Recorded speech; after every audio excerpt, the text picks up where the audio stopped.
Hey everyone and welcome back. To create such a backend, I'll use JavaScript and Node.js to create a WebSocket server. To do that, I'll open my IDE and create a new project and name it WebCodeWithKael Backend. Simply press create and then we have our project up and ready. It's a barehand project from the scratch. We will open the terminal using this direction, WebCodeWithKael Backend. And now I'm going to run npm init-y to press y or yes for everything. Now I have to install WebSocket and Node.js for developments.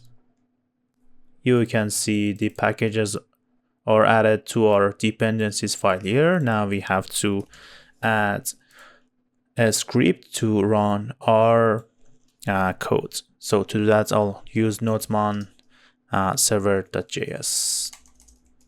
Simple as that. Now let's go and create our server.js file. Server.js.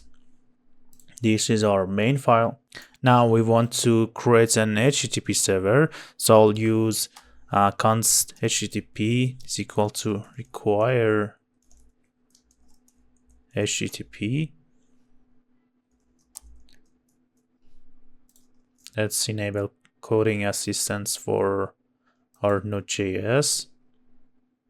It will add the types for Node.js to our module. Yep.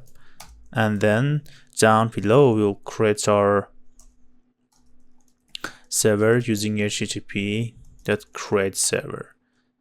And after that, it's time to import our WebSocket. So const WebSocket is require the WS package.